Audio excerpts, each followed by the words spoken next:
I'm going to show you how to pitch the ALPS Mountaineering Tasmanian 2-person 4-season tent. Subscribe to the Slowboat Sailing channel. So I purchased this with the idea of an Aconcagua trip. I was looking at 4-season tents that would do well, could be easily pitched in high winds because it's cold there and they have high wind. I think of this as more a base camp tent than a higher mountain tent because it's relatively heavy. It's about 7 pounds 10 ounces, something like that, full weight. And I guess maybe if you don't have the packaging, then maybe you could get it down a pound or something. I don't know, to under 7 pounds, but still that's quite a heavy. All these 4-season tents are really heavy, but what I liked about this tent is that it has the clips, so you can clip it up. And so if they have the sleeves for the inner tent, then that'll blow in the wind and the poles could break. I also thought the poles were of good quality. I think they were 8.5 aluminum. You typically want to have aluminum for these things, and the thicker the better. This tent was like a fourth the price of all the other tents that I'd seen on kind of these 4-season tent reviews, so I'd read kind of a lot of blogs, and this just seemed to do really well. I looked at the other tents and they all seemed to have flaws or they were sold out, and they were all pushing $1,000, the comparable tents. So this kind of seemed like a no-brainer to go for this which I purchased for $210, which was a 30% discount on Amazon. I have my affiliate link in the description, but I just bought this because I thought this was the best value for what you're doing. This, like I say, I think it's a base camp tent. It's a 2-person tent. It's very spacious. So the first thing you pull the clips up. You have the inner white tent and you pull the clips up, and then you put around the green outer tent that's going to also have the vestibules. Now the downside with that is that there are sleeves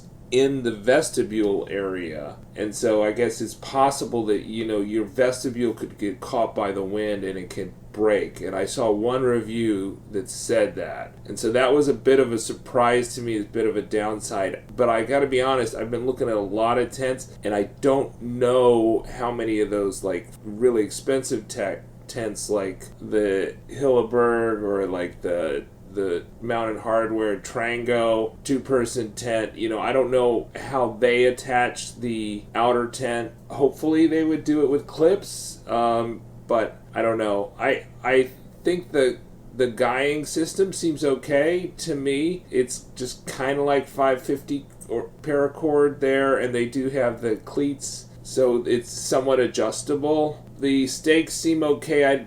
Maybe they wouldn't attach. I would say that the straps don't seem bulletproof, but I've never had like a like a really super strong tent, so I don't know, without having looked at other 4-season tents up close and pitching them, I can't say how wonderful the quality or awful it is. But I liked it quite a bit. I thought it was a really nice tent.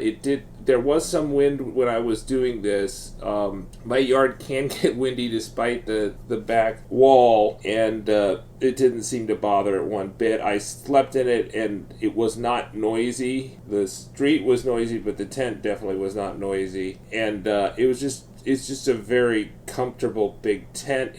And absolutely no problems with ventilation there. And you have those are huge areas for the vestibules on either side. So you could have one person on one side, on a vestibule on one side, and one person on a vestibule on the other too. And if you had big guys in this tent, you could have 2 big guys in this tent for sure.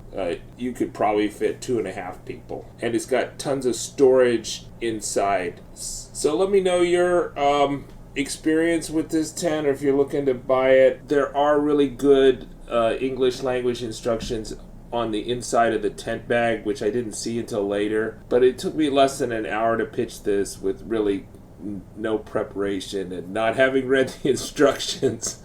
So I think the next time I pitch it, it'll be half that time or less. Okay, so here's the description they have on Amazon. 4-season green blue mountaineering, 7.6 pounds, material polyester, aluminum, 2-person, ALPS Mountaineering. Tasman 2.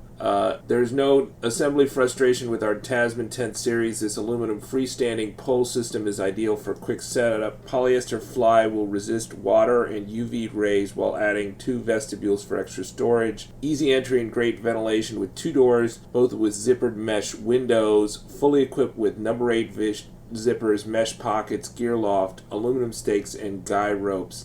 Base size 5 feet 2 inches by 7 foot 8 inches. Center height 46 inches. Total weight 7 pounds 10 ounces. Minimum weight 6 pounds 11 ounces. So this is a really spacious tent. I spent the night in it. It was not a cold night. Let me check the weather. It was not that cold. So it's like 53 Fahrenheit now. It probably got down in the 40s, but probably not in the 30s. It was not that cold. I'm using a 0 degree Fahrenheit sleeping bag, and my feet were toasty warm with just socks on. And I just wore this top. So I don't know. I think it's just a really spacious tent that you could easily fit 2 people, maybe a third smaller person. It's got all these pockets on the sides for storage, and of course up above me. And I'm sitting up as much as I can right now, and I'm not even close to even hitting these, the storage area up top. It's got a lot of ventilation, so there's no condensation on the tent, which is like a first for me. I don't ever remember being in a tent overnight and I didn't have condensation. So this is really a really well vented tent. So overall I'd say it's really good. The zippers also seem to work really well. You don't have to struggle with the zippers at all. So maybe my biggest complaint is just it's a little hard from the inside to close the kind of the porch area or the vestibule area, because it's such a big vestibule. It's so hard to reach, so you gotta have to get on your knees to zip it up. So I left it unzipped for most of the night. It didn't really matter in the conditions it was, but I was just being too lazy. So I think it's a really nice tent. I would say the material on the bottom seems relatively lightweight, and so you might want to get the pad for underneath. I don't know. And nothing's wet, but it didn't rain last night, so it was a dry night.